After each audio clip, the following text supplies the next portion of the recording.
People of God, I celebrate you very, very seriously. This is the very son of the great gospel general, Apostle, Professor Johnson Suleman. Faithfulness. Well done, thou good and faithful servant. It's not enough to be a servant, it's to be a faithful servant, loyal to the end.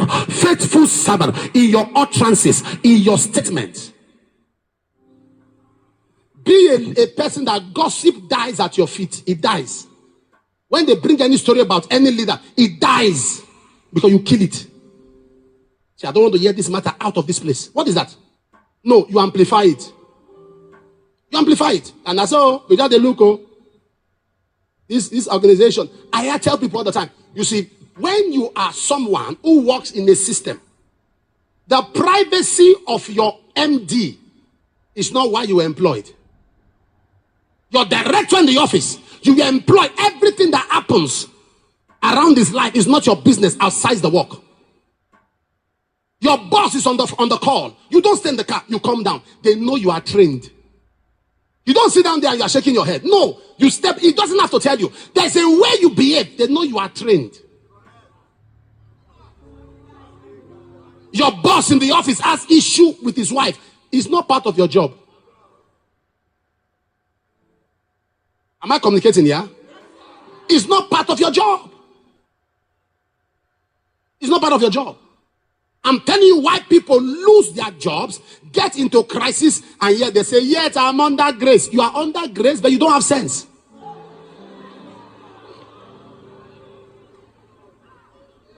Discussing matters that are none of no consequence, does not increase your salary.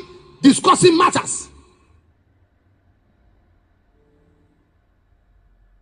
And there are so many things that have happened, and we're asking God, why are we going through all we are going through despite our prayers, our fasting, our seeking God? It's because we are untrained and we don't understand loyalty and faithfulness.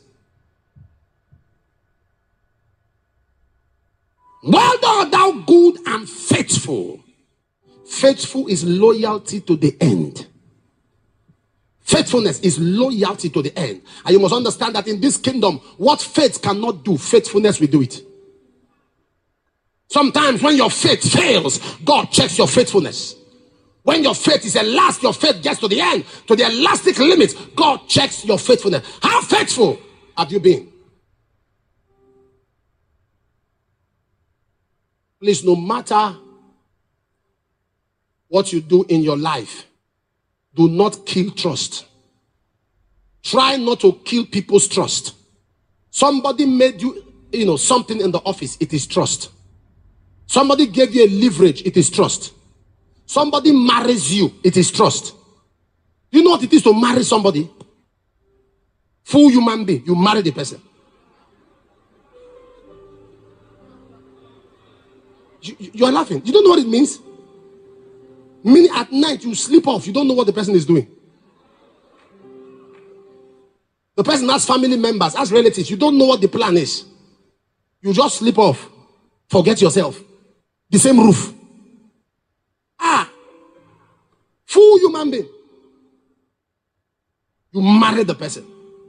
So that person married you out of the thousands, the millions. They picked you and married you. It's trust. Somebody employed you and say you are the accountant of this office. It is trust. Somebody say you are the youth president, youth leader. It is trust. You are the choir master. It is trust. It takes trust for him to see everyone and say, you are the one I choose. It wasn't stop all this. It's God that it wasn't God that chose you. It's him that chose you. It's not stop this. It's God that chose me. Where did you see God? He's the man that chose you. He's the one. He's the one that picked you and said, be here. If he wasn't instrumental, you will not be there. And how you pay back is by being a backstabber, is by being arrogant, is by being disloyal, is by being a rebel, is by being a usurper, an opportunist, is by being somebody who causes him pain. Don't kill trust. Don't kill trust. A man hires you as a driver. He practically puts his life in your hand. Don't kill trust.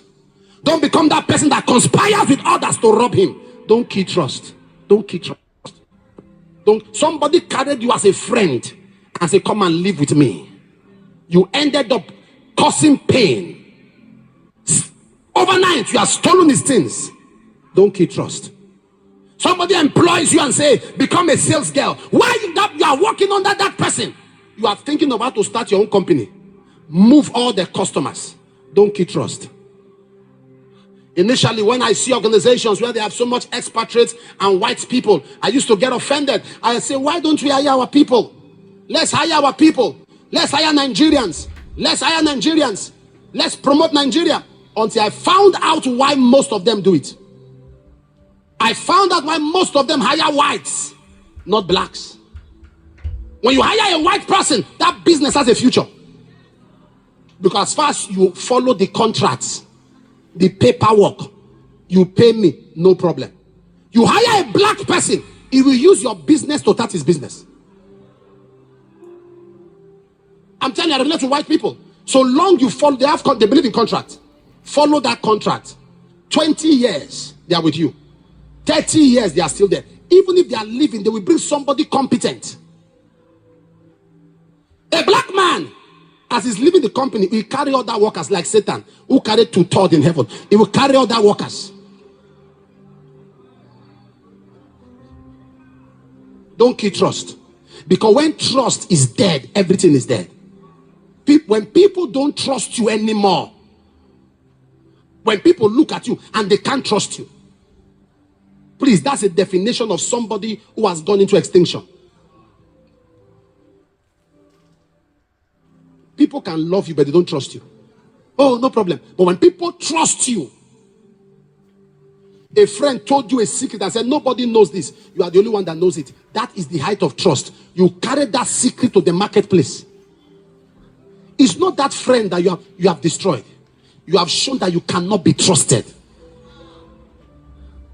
Even if you don't have money, you don't have anything, have this confidence that you are a person that can be trusted. Even if you don't have wealth, have this confidence that you are a friend that can be trusted. Have this or that, this move with this air of bravado that I may not have money, but I'm a person that can be trusted. I told you the story of 3 friends who wanted to change. One of them was a thief. The other was a liar. The other was a parrot. And the thief they said to themselves that they will confess to one another, and so that they can pray for themselves, because the Bible says confess to one another that you may be healed. So the guy who was a thief said, everything you people heard was missing around you, I stole it. Your phone, your charger, your clothes, your this. They were angry. He said, but we say we are confessing. I want to confess, I stole everything. It's okay, we'll pardon you. The other said, I'm a liar. Everything I've told you people about myself is a lie. He said, we are confessing. The third person said, I'm a parrot. Anything I hear, I must say, including this thing I just heard now. They say your deliverance will start. Kneel down.